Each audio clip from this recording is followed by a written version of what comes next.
Welcome to Wordsmith Soundscapes, immersive classic sci-fi tales and beyond. Here, classic science fiction comes alive through stories that ignited dreams of the future. Prepare to embark on a voyage through narratives that continue to inspire and captivate. Without further ado, let The Dictator, by Milton Lesser, transport you into another world. Ellaby's society was a perfect democracy where all men were equal, but some still wanted more personal attention. And they got it. Like just looking at Ellaby, you could tell he was going places. He was 5 feet 9 inches tall and weighed 150 pounds. He had an IQ of 98.57, less than 400ths off the mode. His hair was mousy and worn slightly long for man, slightly short for woman. Back in High Falls, where he was born, he was physically weaker than 60% of the men but stronger than 60% of the women. He had been in training since his 20th birthday to assassinate the dictator. Ellaby was now 30 years old. Dorcas Sinclair met Ellaby at the Pneumo station. She was too big and strapping for a woman, but otherwise not unattractive, with her lusterless hair, slightly thick-featured face, small sagging bosom, and heavy-calved legs. "I'll take your bags," she told Ellaby and led him from the station. She walked quickly, but not too quickly. You always had to find the happy medium, thought Ellaby. For Ellaby, finding the happy medium had always come easy. 10 years ago, when Ellaby had been graduated from the High Falls Secondary School, the 4 words most likely to succeed had been printed under his picture in the yearbook. It was expected by everyone. Young Ellaby had learned his 3 Articus rules, rights, responsibilities satisfactorily. Ellaby had neither excelled nor failed. He was by nature a first-class citizen. Running to keep up with the too big, too long-legged Dorcas Sinclair, who was carrying one of his suitcases in each hand, Ellaby was led from the Pneumo station. The splendid, unimaginative geometric precision of the capital stretched out before him in the dazzling summer sunlight, the view serving as a leaven for Ellaby's usually phlegmatic disposition. He could feel his spirits rise. His heart thumped more rapidly, speeding the sudden flow of adrenaline through his body. This was the city. It was here where the fruits of whatever had gone wrong in Ellaby's upbringing, or whatever had gone wrong in the linear arrangement of his genes, would ripen. It was here where modal Ellaby, would pass his tests for top-secret work. Unsuspected, average Ellaby would write his name in flaming letters across the pages of history. It was here where Ellaby would kill the dictator. And after that, what? Chaos? A new order based not on modality but something else. Ellaby wasn't sure. No one in the organization knew for sure. The concept was staggering to Ellaby. It was the system or nothing. Well, let the others worry about it. They did the planning. Ellaby was only the executioner. The house was like all the others on the block, all the others in the capital, a grimly solid structure of let's pretend brick fronting on a street which faded into distant haze. Straight as a ruled line to north and south, crossing the east-west avenues at precise right angles every 500 feet. The grid-pattern city, Ellaby remembered from his rights course in school.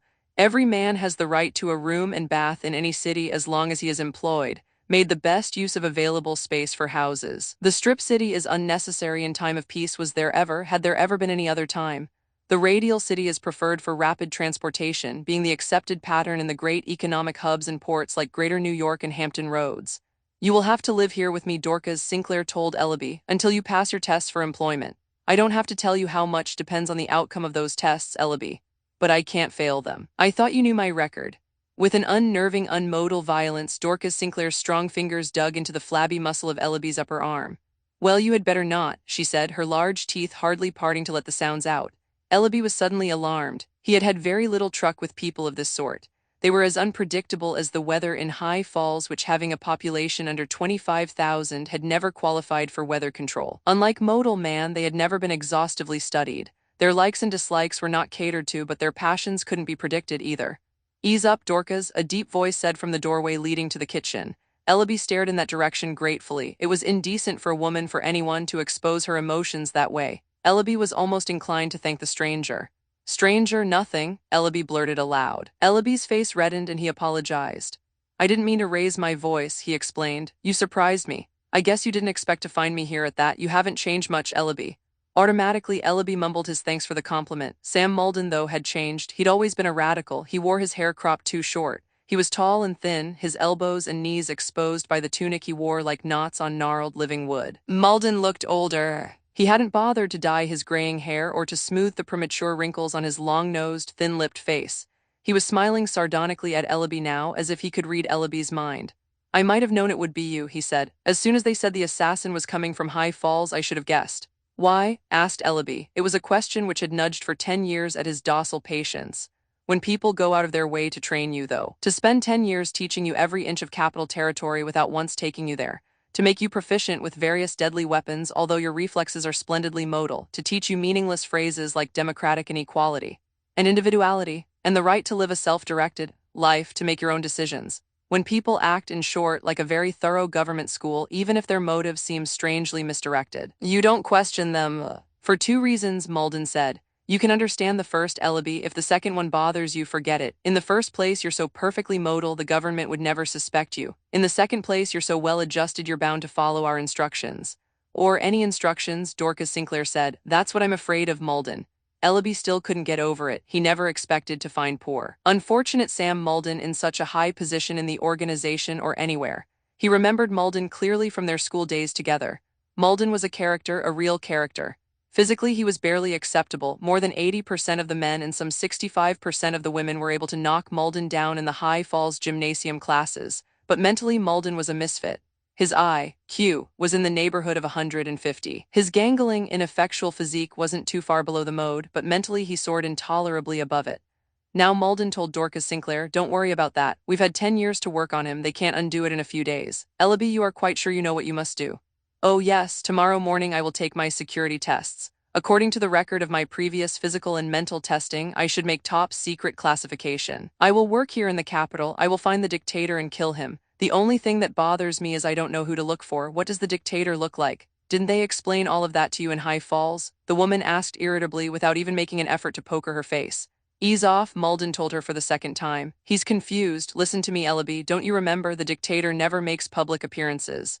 "Yes, yes. Now I remember. No one knows what the dictator looks like. He keeps to himself. He issues orders which are instantly obeyed, helping to maintain universal modality in the country. It almost seems a shame I'll have to kill him. So we've Pavloved him for 10 years, have we?" Dorcas Sinclair raged. Ellaby turned away in embarrassment. "Damn you, Malden, he still questions it." "He's supposed to," Malden explained quietly. "If he accepted what we told him, he'd go around talking about it naively. This way. He understands the necessity for secrecy.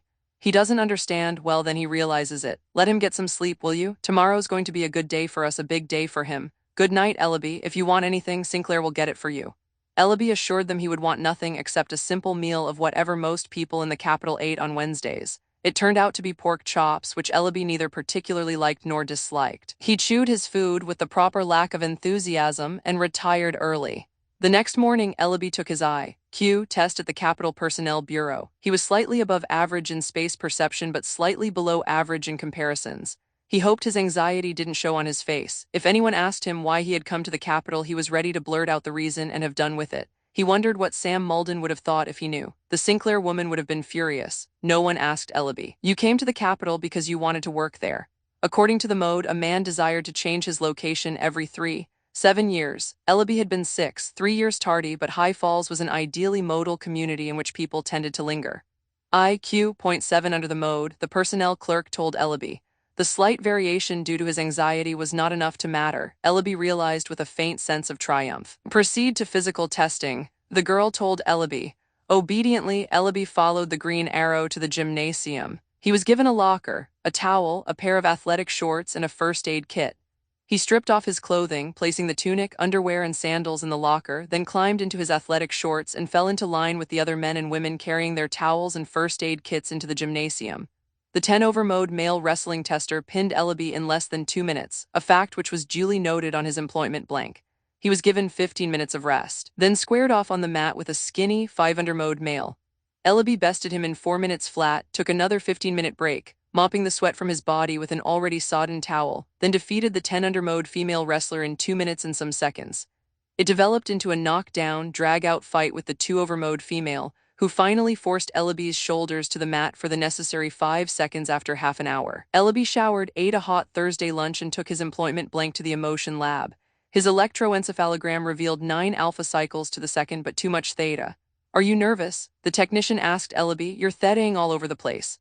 "I guess so, yes, I'm nervous." "Then let's try it again."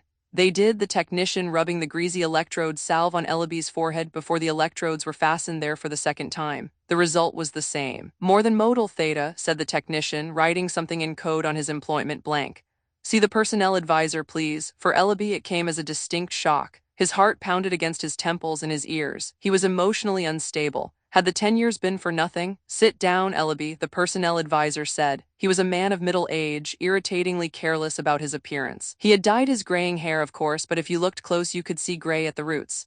He wore a green Thursday tunic which was poorly starched. Having had a full week to get it ready, that was naturally inexcusable.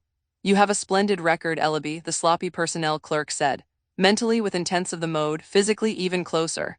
Unfortunately, you're emotional. That never happened to me before, not in High Falls. It didn't, Ellaby interrupted. This is not High Falls. Every community, you must realize, has its own security testing center, and the capital requires the tightest security of all. I know, but I was nervous. You're going to tell me my theta was too high, aren't you? That's correct. You needn't feel so bad about it. You're going to be cleared for secret work. You're damn close to modal, Ellaby. You're a good security risk. Incidentally, just why were you nervous? Because I wanted top secret clearance. Because I wanted to work close to the dictator. You see, abruptly, Ellaby stopped talking, clasping a hand over his mouth in sudden confusion. He wasn't supposed to talk about this. Lying, of course, was as far from Ellaby's nature as it was from anyone else's, assuming he were reasonably close to the mode. But Ellaby hadn't been asked for all that information directly. What kind of job will I get? He asked, trying desperately to change the subject. It was too late, the personnel clerk asked. Just why did you want to work close to the dictator? Ellaby felt a single drop of sweat fall from his armpit under the loose tunic and roll, itching down the side of his body. He wanted with all his soul to be back in High Falls, any place but here. Why, Ellaby? I can't answer that question. A man isn't forced to answer a question unless he wants to. Certainly not, said the personnel advisor, staring blandly at Ellaby. This is a democratic country. Then, but you've never known a man to refuse answering a question asked of him officially, have you? I'm not sure I understand, sir. You don't have to be so obsequious, Ellaby. I'm less modal than you are, but I make the best of my divergencies. What I meant was this: did you ever hear of a criminal not confessing to his crime? Well, no. I'll ask you the question again, Ellaby. Why did you want to work near the dictator? The man leaned close, peered at Ellaby. The room was small, almost a cubicle, the bare walls seeming to close in on all four sides. Ellaby stifled a wild impulse to scream and run out of there, run any place as long as he could leave the room and the personnel advisor behind him. I'm sorry, but I can't answer that question, he said finally. Tell me, Ellaby, did you ever hear your own voice? What a strange question. Why, certainly, all the time when I speak. No. I mean your voice reproduced artificially. Your radio voice? No, I never heard it. Well, you're about to. While the personnel advisor busied himself setting up the radio equipment, Ellaby had a few seconds in which to think. He could still make a clean breast of the whole thing. They had chosen him, Malden, the Sinclair woman, and the others in High Falls for his modality. Very well, he could use that modality to get out from under. He didn't understand. He didn't know what they were leading him to slowly over a period of 10 years. He didn't want to assassinate the dictator. What in the world would he want to do that for? He would gladly name all the names he knew if the personnel advisor would only let him forget the whole mad experience and return to High Falls. He could attend Adjustment Academy if they thought he needed it. Anything, anything. Please slip these earphones over your head, over your ears. There. Is the microphone close enough to your lips? I think so. A metal band running over the top of Ellaby's cranium held the earphones in place. Another metal band curved around the side of his cheek and chin, leading to a small microphone before his lips. Place your hands on the arms of your chair, please. Ellaby did as he was told. Click, click, a pair of manacles sprang up from the chair arms, trapping Ellaby's wrists. Ellaby looked at the personnel tester in unpokered alarm. What did you do that for? He asked timidly. So you won't remove the earphones. Now, are we ready? Personnel advisor pressed a button on his desk. Ellaby thought he heard a faint hum of power in the microphone. I will ask you once more, Ellaby, why did you want to work near the dictator? Ellaby shrugged. He was going to say, I'm sorry, but I don't have to answer that question. He said and heard through the earphones, I'm sorry, but I sorry don't have but to ands I were that don't question have to answer that question. Again, please, I didn't hear you. Oh, the personnel tester said. It was his own voice Ellaby had heard through the earphones. Playback with a fraction of a second lapse. Oddly, it unnerved him. The reproduced voice had no right lagging. He shouted, I'm sorry, but I sorry don't have but to ands I were that don't question. Have to shut up, answer shut up, that please, question, please, once more if you don't mind. Ellaby's head was whirling. He blinked sweat from his eyes. I please. The law requires that you make some answer, even if answer is a refusal. Criminals confessed, Ellaby thought wildly. Is this why criminals confess? Did the sound of their own voices drive them mad? It seemed such a simple device, and yet, but he could fool it. He couldn't rush the words out in a quick torrent, and I don't answer that have to Tian, answer that question. Ellaby and Ellaby's echo. Well, don't. Ellaby blinked, more sweat from his eyes. Mumble, sob. Sob, relax, Ellaby, you seem upset. Will you read this, please? The personnel advisor held a card in front of Ellaby's face. The words swam, blurred together, fused, were readable and then were not. Ellaby read aloud, a code A of eth code Ikes for eth mankind ethics for mankind. It was, he realized, the preamble to the Constitution. In the 19th, the center 9, why the 9 common 10th, faster. Century the common, see common man was defended common man by enlightened liberalism man was. In the T20th century, in the T20, common man was championed by 10th century, enlightened liberalism, the common man was. In the 21st century, championed by enlightened, the common man assumed his proper place, liberalism at the top of society, but in the 21st cen, will protect the rights of the Turi, the common man, enlightened liberals, or any other minority. Assumed his proper, encouraging them to become place at the top of as common as possible society, but will protect the rights of the enlightened liberals or any other minority. Encouraging them to become as common as possible. Oh God, oh, shouted Ellaby. Shut God, it shut off, it make stop it, God, stop God. Will you agree to answer my question? Anything. Now the playback was a faint whisper. Ellaby found himself hysterically fascinated by it, trying to guess the time lapse, which varied, trying to guess the volume, which varied. Ellaby's head slumped forward on his chest. The unfamiliar wetness at the corners of his mouth was drool. Ellaby didn't quite know it, of course, but he had given himself a very mild and very temporary nervous breakdown. 2 hours later, he was asked one question. He answered, I want to be near the dictator so I can kill him. Later, Dorcas Sinclair asked, what else happened at testing, Ellaby? Take your time, Malden cautioned. He looks nervous. I know it, I want to find out why. After my EEG, said Ellaby softly. They told me I had too much theta. Damn you, Dorcas Sinclair swore. Then you weren't cleared for top secret? No, I wasn't, not at first. Then a strange thing happened. They said I was cleared only for secret and asked me why I wanted to be cleared for top secret. You fool, the woman cried. I told them it was because I wanted to work near the dictator. I didn't mean to tell them, but the woman shook her head in despair. Don't bother finishing. Oh, she said, you can clear out of here, Ellaby. You're through. 10 years wasted. If you wish, Ellaby said mildly. But you're missing the most interesting part. They asked me why I wanted to be near the dictator. Dorcas Sinclair sucked in her breath sharply. Even Malden seemed anxious. You didn't tell them? The woman asked in a frantic whisper. I'm afraid I did. We'll have to flee the city, the woman told Malden, ignoring Ellaby now. If he told them that, he probably named names. I have friends in Hampton Roads, let him finish. Malden said. Malden was looking strangely at Ellaby. They didn't ask me to name anyone in the conspiracy, Ellaby said. Unless they could poker very well, they seemed perfectly calm. They said they would make an exception in my case. They would clear me for top secret work. I start tomorrow. What's your job? Malden asked eagerly. Well, this is the strangest part. I'm to be the dictator's confidential assistant. Of course, Malden cried. It makes sense. Don't you see, Sinclair? We're not the only ones. There are others inside the government who think it's time for a coup. With their help, Ellaby won't fail us. Dorcas Sinclair wasn't convinced. Doesn't it seem peculiar to you that purely by coincidence Ellaby happened to meet these people? But Malden shrugged. You know the old saw about the gift horse, he said. Ellaby will go ahead with the plan. Tomorrow, if all goes well, we'll have a full-scale revolution on our hands. Don't you understand, Sinclair? The dictator a figurehead. There are plenty of people around like us who don't want to do things just because everyone else does them, who don't want to be stamped by the mold of conformity, who don't want. But I don't have to go on. The dictator is a figurehead, a symbol of power. Destroy him and the whole conforming system comes tumbling down in chaos. You'll see tomorrow. It was all beyond Ellaby, who was still weary from the playback ordeals. He took the small, palm-sized blaster from Malden and slipped it into his tunic. Tomorrow he would assassinate the dictator and suffer the consequences. He almost had in mind to rebel. The people at testing had been very nice except for those earphones, but the Sinclair woman and Malden might be able to do as bad or worse. He'd go through with it. Under the circumstances, he slept surprisingly well. Malden's passionate parting words still ringing in his ears, Ellaby entered the Capitol building. Someday you and your kind will understand, Ellaby, Malden had said. Someday you'll know what banal really means and vulgar. Someday, I promise you, someday the true social perspective will be reestablished. It should not be the role in life of the common man, the mass, the mob, to make the uncommon man as common as possible, but quite the other way around. The other way, Ellaby. Common folk should be given the opportunity to become as uncommon as possible. Otherwise, Ellaby, we've reached a dead end. Kill him, and I promise you this. The whole warped system will come tumbling. A man shouldn't be forced to conform, Ellaby. Mankind's greatness stems from lack of conformity.